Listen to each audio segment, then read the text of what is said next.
mula sa aklat ni Propeta Isaiah. Ito ang sinasabi ng Panginoon: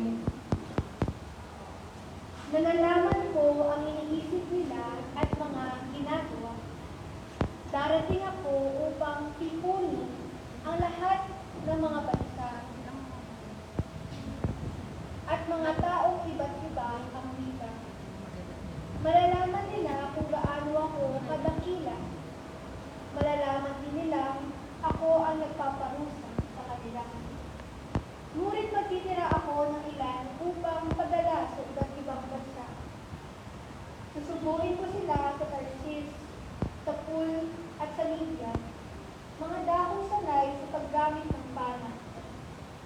Magsusugo rin ako sa Tubal at Haban, at sa mga baybaying hindi pa ako nababalita sa aking kabantugan. Ipahahayag nila sa lahat ng bansa kung gaano ako kadakila. Bilang handog sa akin sa banal na bundok sa Jerusalem, ibabalik nila ang mga kababayan ninyo buhat sa pagnagtagpuan sa kanila. Sila'y darating na sakay ng mga kabayo, asno, kamelyo, karwahe at kariton, tulad ng pagdadala ng mga handog na butil sa templo, nakalagay sa malilinis na sisidlan. Ang ilan sa kanila ay gagawin ng saserdote at ang ilan ay levita." Ang salita ng Diyos. Salamat sa Diyos. Ating pagsalin ng tutulan ay Sister Aurelia.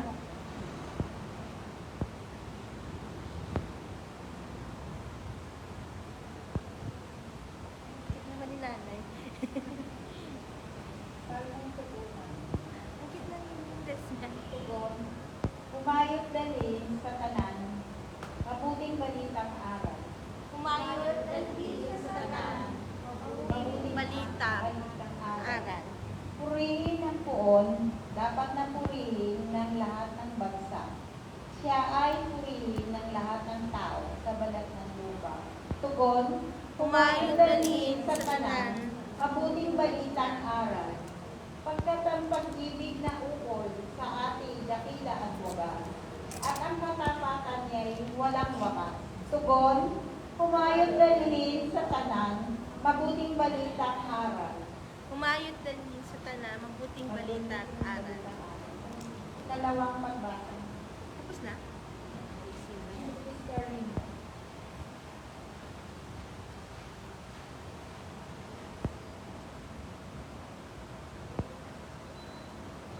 Ang ikalawang pagbasa mula sa Hebreo, Kapitulo 12, versikulo 5 hanggang 7, 11 hanggang 13. Pagbasa mula sa sulat sa mga Hebreo. Mga kapatid, nalimutan na ba ninyo ang pangaral ng Diyos sa inyo bilang mga anak niya? Mga salitang nagpapalakas sa loob ninyo.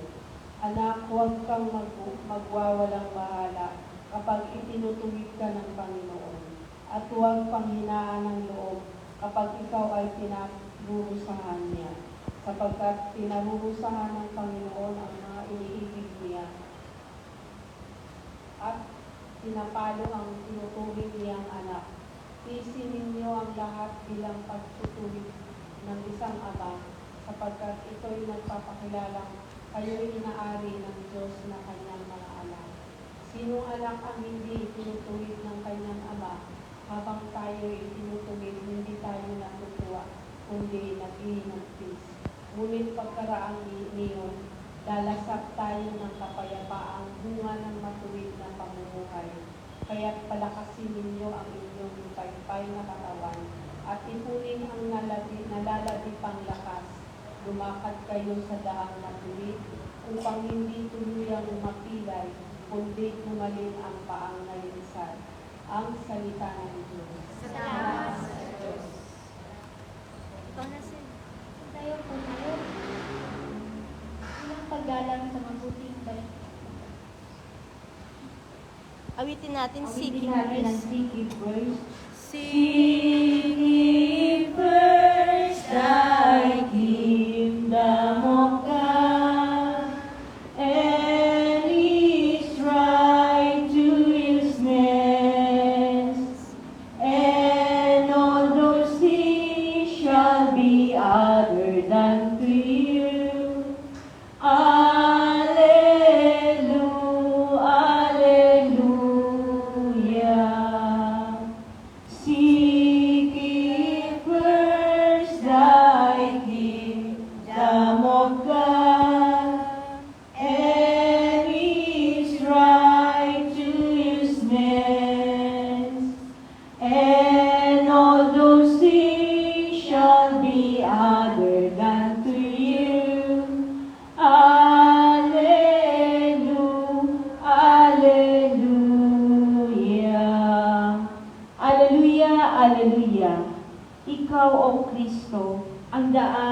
katotohanan. Buhay patungo sa amang mahal. Aleluya, aleluya. Ang mabuting balita ng ating Panginoon ayon kay San Lucas. Papuri sa iyo, Panginoong Jesucristo. Noong panahon iyon, nagpatuloy si Jesus sa kanyang paglalakbay. Siya'y natuturo sa bawat bayan at nayon na kanyang dinaraanan patungong Jerusalem. May isang nagtanong sa kanya, Ginoo, kakaunti po ba ang maliligtas? Sinabi niya, pagsikapan ninyong pumasok sa makipot na pintuan. Sinasabi ko sa inyo, marami ang magpipilit na pumasok ngunit hindi makakapasok. Kapag ang pinto'y isinara na ng puno ng sambahayanan, magtitiis kayong nakatayo sa labas at katok ng katok. Sasabihin ninyo, Panginoon, papasukin po ninyo kami. Sasagutin niya kayo, hindi ko alam kung taga saan kayo. At sasabihin ninyo, kumain po kami at uminom na kasalo ninyo at nagturo pa kayo sa mga lansangan namin. Sasabihin naman ng Panginoon, hindi ko alam kung taga saan kayo. Lumayo kayo sa akin. Kayong lahat na nagsisigawan ng masama. Tatangis kayo at mga nganib ang iyong ngipin kapag nakita ninyong nasa kaharian ng Diyos sina Abraham, Isaac at Jacob at ang lahat ng propeta, at kayo na may pinagtabuyan sa labas. At darating ang mga tao buhat sa silangan at kaluluran, sa hilaga at timog, at dudulog sa hapag sa kaharian ng Diyos. Tunay nga'y may nauhuling mauuna, at may nauunang mauhuli. Ang mabuting balita ng ating Panginoon. Pinupuri ka namin, Panginoong Jesucristo. Una sa lahat, magandang tanghali sa ating Panginoon, sa ating mahal na ina, at sa banal na Espiritu Santo, at sa inyo, brother and sister. Una sa lahat, nagpupuri po ako kay Lord sa pagdalo ko ngayon, at papasalamat ako sa Kanya dahil binigyan niya kami ng kalakasan, lalo na sa araw-araw naming buhay. Kahit minsan mahirap ang buhay, pero nandun yung guide ni Lord. Kaya sa buhay natin, kailangan talaga huwag tayong absent talaga kay Lord. Kasi dito lang tayo kumukuha ng lakas, pag-asa, at higit sa lahat, biyaya. Kasi nasa Diyos ang lahat. Nasa Kanya lahat ng bagay. Nasa Kanya lahat ng ating lakas. Nasa palad tayo ng Diyos. Kaya huwag tayong huwag tayong mawalan ng pag-asa, lalo na sa mga problema sa buhay. Sa buhay ko, kahit minsan nadadown, pero yung iniisip ko na lang, Lord, kapag lingkod mo, hindi mo kami pababayaan. Ay lagi ko iniisip at lagi kong tinatatak sa puso ko na kasama ko ang Diyos. Kasi siya lang talaga sa buhay natin, lalo na ngayon sa panahon ngayon. Napakamahal talaga ng bilihin. Pero nandun yung guide ni Lord na kahit yung mister ko, walang trabaho, pero nadadown siya, sabi ko, Hindi naman siya naman ng trabaho. Ayaw sa ayos mo. Ayaw na pala sumakay. Hindi pala siya nawala ng trabaho, di ayaw niya na po sumakay sa barko. Minsan talaga, gipit talaga kapag, lalo lang pag nagpapaaral ka ng 2 college, tapos isang high school, at buti na lang na may tubigan kami at may konting paupahan. Kaya, pero minsan, kulang pa rin, pero nandun yung blessing ni Lord na iniisip ko na, Lord, yung faith ko na hindi mo ako pababayaan.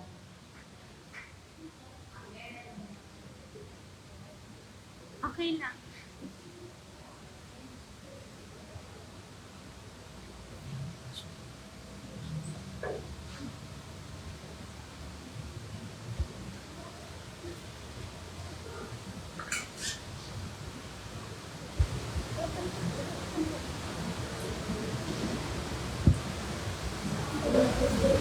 Minsan kasi, ang hirap din pagpag-isa ka lang. Yung isipin mo lahat. Pero nagpapasalamat ako kayo kasi hindi niya ako pinabayaan. Every Sunday, natutugunan ko yung pangangailangan natin. Nahirap din. Pero, nilalakas ako yung loob ko kasi ako lang dapat, kailangan lahat kami maging malakas. At tiwala kay Lord. Ayun yung pinakamahalaga yung pananalig mo kay Lord. Kasi kapag nawala yung pananalig mo kay Lord, lahat ng tagumpay mo mawawala. Lahat ng meron ka, maglalaho. Kaya iniisip ko sa buhay ko na, Lord, kaya ko to. Panibagong bukas, panibagong ngayon. Siya lang lahat ng bibigay ng lakas. Ilang buwan na rin kasi mister ko na no work, 3 months. Pero, hindi niya kami pinabayaan. Nasa kanya lahat. Kapag ikot ka na, Lord, akala ko, lalo kanyang binibless, kahit mga pagsubok sa buhay, nandun yung guide ni Lord na hindi niya kami pababayaan. Kasi, sa buhay namin, napakaraming namin, hindi po kami dipit, pero yung pagbibigay kay Lord, nandun yung blessing ni God. Hindi kami madamot kapag araw ng linggo, talagang nakalaan talaga yung pera para kay Lord. Every Sunday, first Tuesday of the month, lalo na yung anniversary, siya talaga nagbibigay ng lahat ng blessing. Minsan, sa buhay natin, nadadown tayo, pero kailangan lang tayo lumaban. Kailangan lang tayo manalig, sumampalataya na nasa Diyos ang lahat. Hindi ka na mababayaan. Umiyak ka isang beses, tama na yun. Kailangan mo lang tumayo at magpasalamat sa araw-araw na pinagkakaloob sa atin ng Diyos. At ako rin, nagpapasalamat din ako na tuloy-tuloy pa rin yung pag-aaral ng anak ko, na dire-diretso pa rin. Alam ko, Lord, na hindi mo kami pababayaan. Marami nang kaming bayarin, pero nandun yung saklolo mo palagi sa amin. Kaya Lord, salamat na kayo ang maggagabay sa amin. Kayo ang magbibigay ng solusyon ng lahat. At bigyan mo po ako ng talino, sapat na kaisipan, upang lahat ng aking gagawin maging tama. Kaya Lord, maraming pong salamat sa biyaya, sa buhay. Napakalaking blessing na wala kaming unang nagkakasakit sa aming pamilya. Ayun ang pinakamahalaga. May pera ko nga pero pag-asos naman pagdating sa hospital. Nagpapasalamat ako kay Lord kasi walang nagdaalangan, walang masamang nangyayari sa aming pamilya. Kaya kapag ikot tayo ni Lord, hindi tayo pababayaan. Kaya huwag tayo talagang a-absent. Kaya pag every Sunday talagang nandito ako kay Lord, maaga-maaga pa lang kailangan makaluto na ako kasi pagdating ng 11:30, dapat makarating na ako dito ng 11:45 para makapag-umpisa na. Kaya Lord, salamat sa kalakasan, sa buhay, at alam kong hindi mo kami pababayaan. Nasa palad mo ang buhay namin. Ang biyaya mo, Lord, siksik-liglig at umaapaw. Lamang po. Yan ang papuri sa magpuri.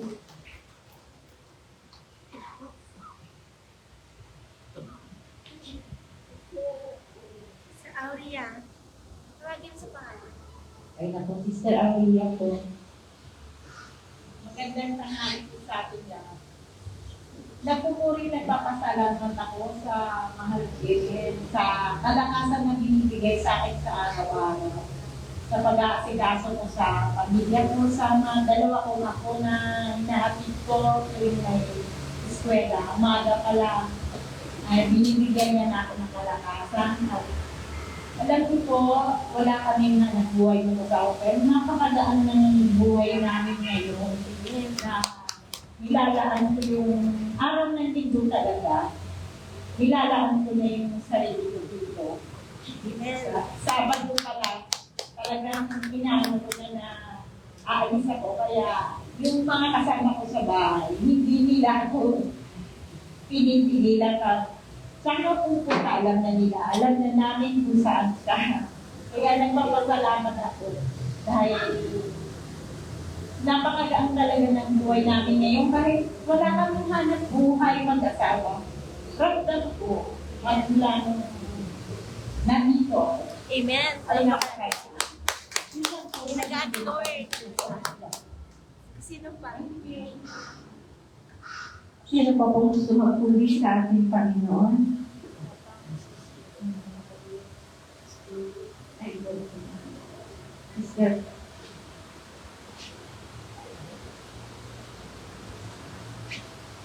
Magandang hapon po sa lahat, mga kapatid.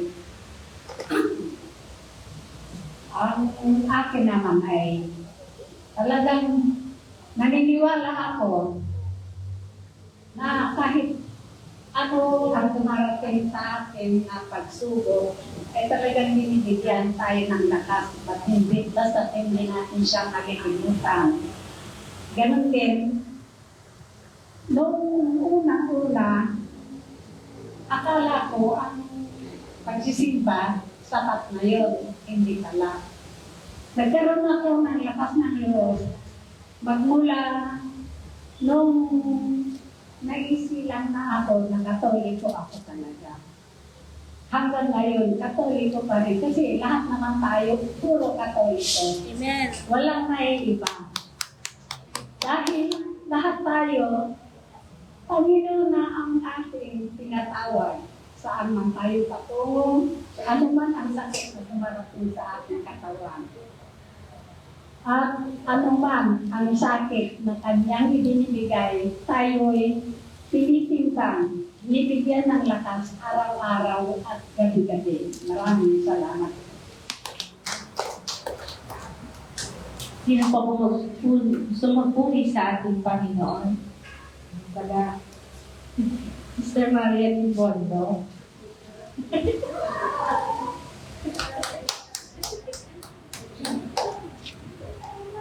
Nakasipuli.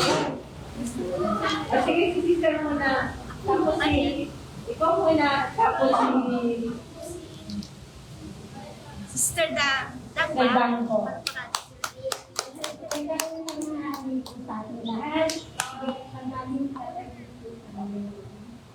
Gusto ko lang pong share sa inyo yung last Sunday po, umating ako sa gawain natin. Tapos po, nung Sunday di po naggabi, nagpapasalamat ako kay Kamangin dahil sinilip niya yung mag-ama ko na sinilip po sila sa Alameda. Buti nga po, may injury na po ang nangyari. Amen. Thank you, Lord. Salamat po. Naka-attend mo kay Lord. Opo.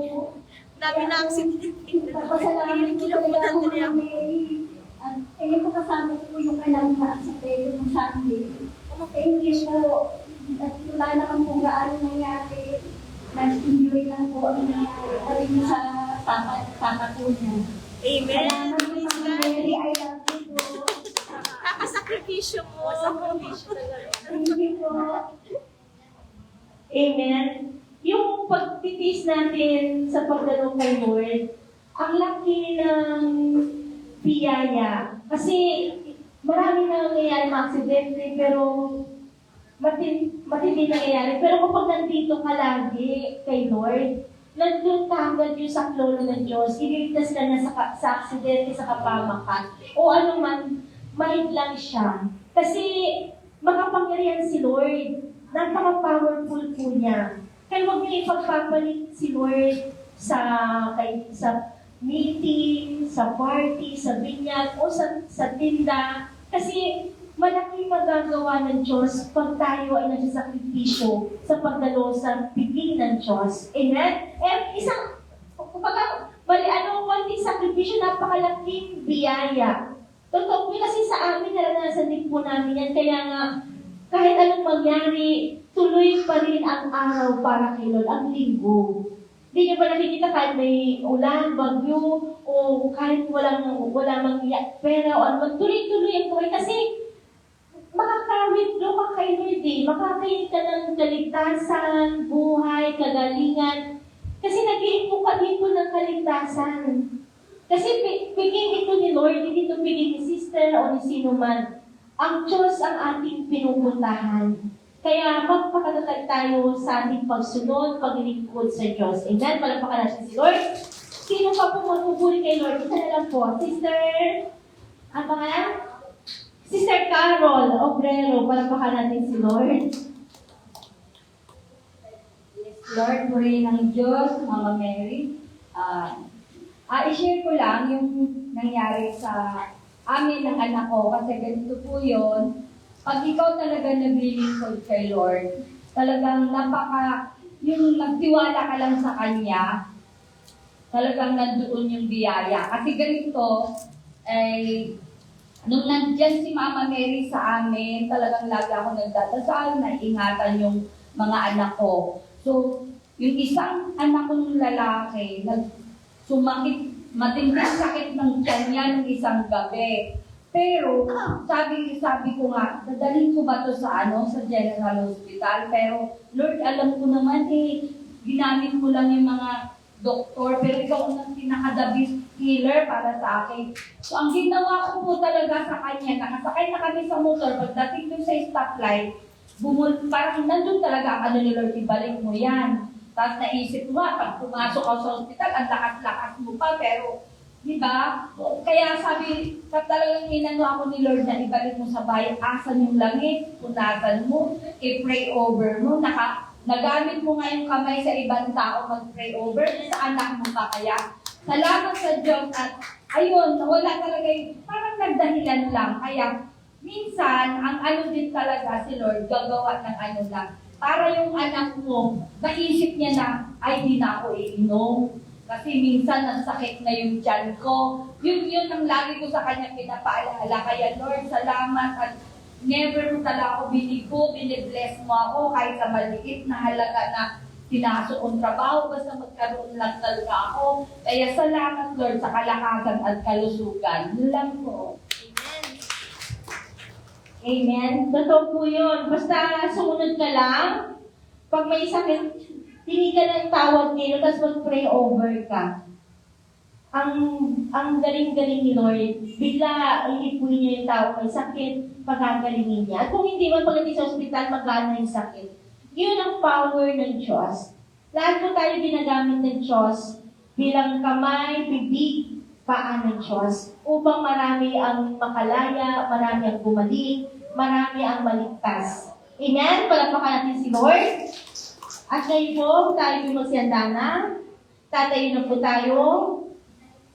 Aawit tayo kay Lord. Awitin natin ang Blessed be the name of the Lord. Blessed be the name of the Lord. He is worthy to be praised and adored. So we lift our holy hands in one accord, singing, blessed be the name, blessed be the name, blessed be the name of the Lord. Worthy, you are worthy, King of kings, Lord of lords, you are worthy. Worthy, you are worthy, King of kings, Lord of lords, I worship you. Blessed be the name of the Lord. He is worthy to be praised and adored. So we lift our holy hands in one accord, singing, blessed be the name, blessed be the name, blessed be the name of the Lord. Jesus, you are Jesus, King of kings, Lord of lords, you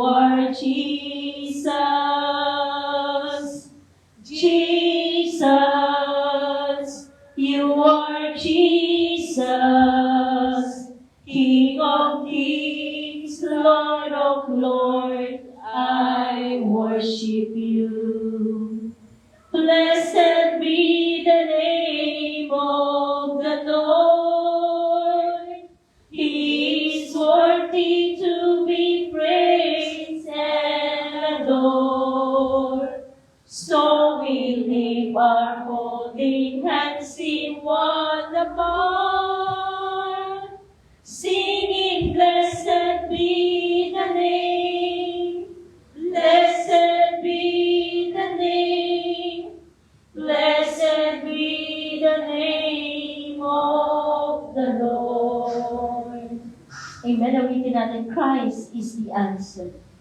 Christ is the answer to all my longing. Christ is the answer to all I need. Savior, baptizer, the great physician. Oh, hallelujah, is all I need. Si Jesus lamang ang kasagutan. Si Jesus lamang ang kailangan. Tagapagligtas at maggagamot. Oh, hallelujah, siya lamang. He will carry you. There is no problem to be. God cannot solve it. There is no mountain to turn. He cannot move it. There is no storm too dark. God cannot calm it. There is no sorrow too deep. He cannot soothe it. If He carried the weight of the world upon His shoulder, I know my brother that He will carry you. If He carried the weight of the world upon His shoulder, I know my sister that He will carry you. He said, come unto me, those who are weary, and I will give you rest. Amen. Panginoong Diyos na makapangyarihan sa lahat, na may lalang ng langit at lupa. Lord, nais mo lahat kami, Lord, gumaan ang buhay. Nais mo kami maligtas at mabuhay. Kaya sabi mo nga, Lord, lumapit kay lahat na napapagal, nabibigatan sa inyong pasanin. Ano man ang mga pasang mabibigat? Karamdaman man, problema man, Pagkabigo, ang lahat, Lord, pinalapit mo sa iyo. Dahil nais mo kami gumaan ang buhay. Kaya sabi mo, Panginoon, pasanin niyo ang aking pamatok na ito'y magaan at madaling dalihin. Mag-aral kayo sa akin. Amen. Nais mo, Panginoon, na kami mag-aral sa iyo upang madama namin ang gaan ng buhay, ang saya ng buhay, na puno ng galak at sigla at pag-asa, kapayapaan. Kaya narito kami, Lord, ano mang mabibigat na basan sa aming buhay. Lahat ng ito pag-aagaanin mo. Lahat ng problema lulutasin mo. Lahat may kasagutan. Dahil kayo ang Diyos ng himala, ang dakila, makapangyarihan, tagapagligtas ng aming buhay. Jesus! Jesus, You are my Savior. you are my Savior. Jesus! Jesus, You are my healer. you are my healer. Jesus! You are my King. Jesus! You are my life. You are my life. I need you, Jesus. I need you. I love you, Jesus. I love you. I trust in you. I trust you. Yes, Lord, narito kami, Lord. Nananalig kami. Ano man aming sakit, yung gagamutin. Sa bingit ng kamatayan kami ililigtas.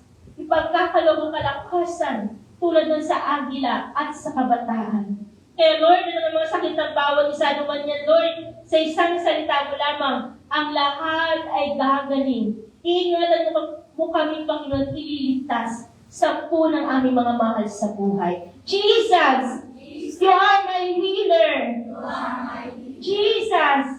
You are my life! Jesus! You are my Savior! Jesus! You are my King! I need you, Jesus! I love you, Jesus! I trust in you. Yes, Lord. Nananalig ako sa iyo, Panginoon. Walang problema na hindi mo kayang lutasin. At ngayon pa lang, Lord, ang bawat isa, iipuin mo mula ulo hanggang talampakan. Ipagkakaloob mo yung banal na Espiritu Santo. Ipagkakaloob mo ang kagalingan, kalakasan, mabubuhay pagpapala. Pupuli mo ang bawat saling pag-ibig, kagalakan. Galak, sigla, pag-asa, kapayapaan sa aming puso, sa aming isip, kapayapaan sa aming pamilya, sa bansang Pilipinas at sa buong mundo. Jesus! You are my Savior! Jesus! You are my King! Jesus! You are my healer! Jesus! You are my life! I need you, Jesus! I love you, Jesus! I trust in you. Amen. Glory be to the Father, to the Son, to the Holy Spirit.